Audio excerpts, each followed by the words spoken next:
اللہ الرحمن الرحیم۔ محترم مکرم بزرگ و عزیزو، ہم نے نمازوں کے اوقات اور مکروہ اوقات کو سنا۔ اس کو سننے کے بعد یہ معلوم ہوا کہ ہر نماز کا وقت متعین ہے۔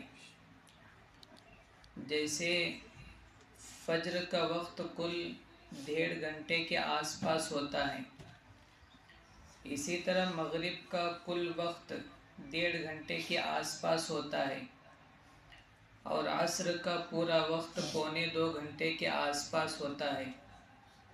ظہر کا تقریباً 4.5 گھنٹے کے آس پاس ہوتا ہے، اور عشاء کا تقریباً 7.5 8 8.5 گھنٹے کے آس پاس ہوتا ہے۔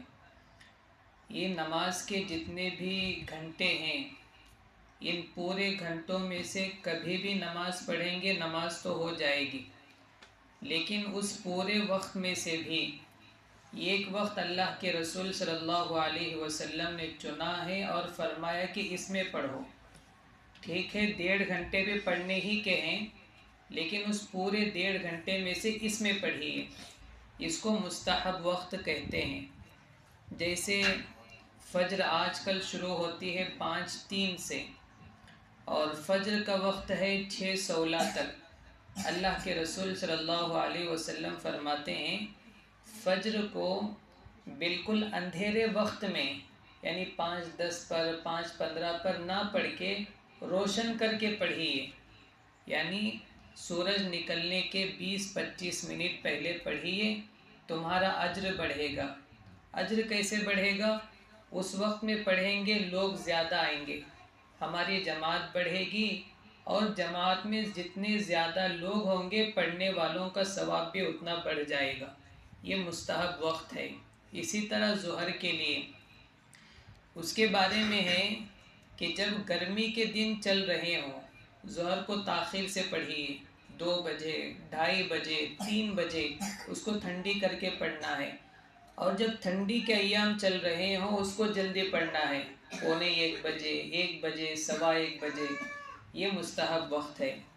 عصر کے لیے مستحب وقت یہ ہے کہ جب سورج کا رنگ بدلنے والا ہو، سورج کا رنگ پہلے پیلا ہوتا ہے، اس کے بعد لال ہونے لگتا ہے، پھر ڈوب جاتا ہے، تو پیلا رنگ ہونے سے پہلے عصر کو پڑھ لینا یہ مستحب وقت ہے۔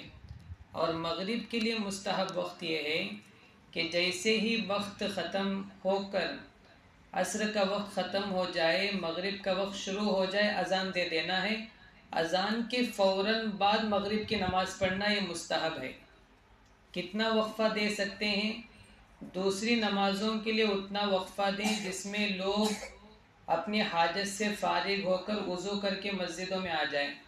جیسے ظہر وغیرہ کے لیے ہم لوگ دیتے ہیں 15 منٹ آدھا گھنٹے کا، لیکن مغرب کی نماز میں اذان کے بعد نماز کے بیچ میں صرف اتنا ٹائم دینا ہے جس میں آدمی 3 قدم چل سکے، یا 3 آیت پڑھ سکے، یا کھڑا ہوا شخص آرام سے بیٹھ کر پھر سے اٹھ سکے، اتنا ہی تاخیر کر سکتے ہیں، اس کے بعد فوراً مغرب کی نماز پڑھنا ہے۔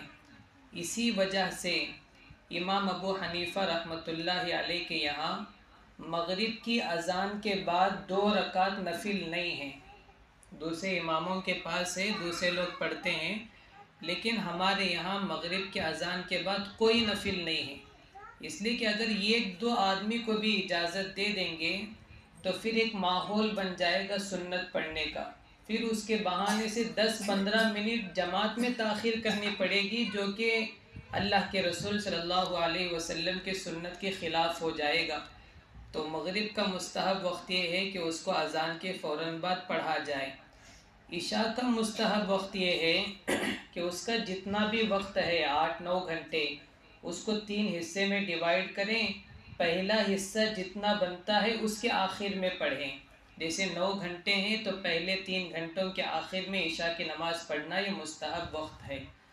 اچھا، اس مستحب وقت کو آدمی اگر بغیر عذر کے چھوڑتا ہے تو پھر وہ مکروہ ہے، وہ نامناسب کام کر رہا ہے۔ ہاں، عذر ہے تو چھوڑ سکتا ہے، جیسے جلدی پڑھنے والی نماز کو تاخیر سے پڑھ سکتا ہے یا تاخیر سے پڑھنے والی نماز کو جلدی پڑھ سکتا ہے عذر ہو.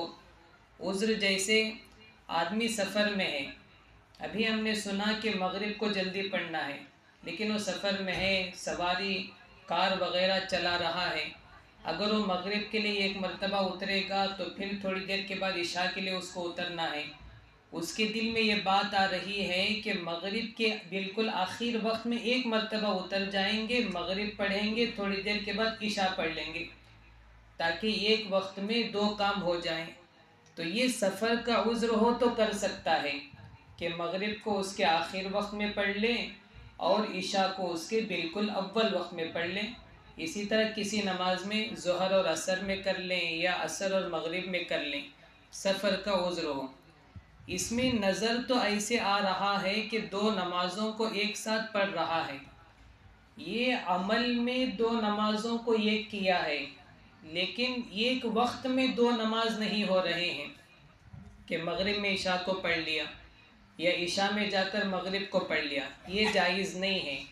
اس نماز کو اسی وقت میں پڑھنا ہے، البتہ درمیان کا وقفہ کم کر سکتا ہے، اس لیے کہ اللہ نے قرآن پاک میں فرمایا ہے کہ ہر نماز کا وقت متعین ہے، اس کو اسی میں پڑھنا ہے. نماز کو وقت سے ہٹ کر پڑھنا جائز نہیں ہے. ہاں، دو موقع ایسے ہیں جس میں اس شریعت ہی کہتی ہے کہ اس نماز کو وقت سے ہٹ کر پڑھیے.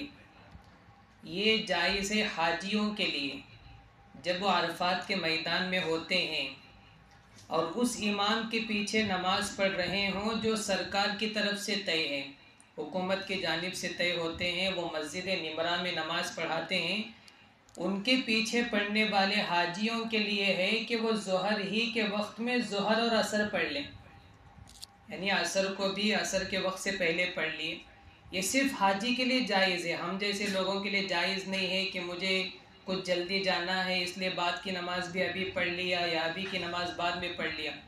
اسی طرح حاجی کے لیے جائز ہے کہ جب وہ عرفات سے نکل کر مزدلفہ جائیں گے تو وہ مغرب کی نماز کو مغرب کے وقت میں نہیں پڑھیں گے، بلکہ مزدلفہ جا کر عشاء کے وقت میں مغرب اور عشاء کو پڑھیں گے. اب عشاء کے وقت میں مغرب کو پڑھ رہے ہیں تو یہ مغرب قضا شمار نہیں ہوگی، یہ ادا ہی شمار ہوگی. تو صرف دو موقع ایسے ہیں جس میں آدمی نماز کو اس کے وقت سے ہٹ کر پڑھ سکتا ہے، باقی کوئی موقع نہیں ہے، کوئی عذر اجازت نہیں دے گا کہ دو نمازوں کو ایک ساتھ ملا لیں. یہ تھی تفصیل نماز کے مستحب اوقات کے بارے میں، اور مستحب اوقات کو آدمی کب چھوڑ سکتا ہے اس کے بارے میں. اللہ تبارک و تعالی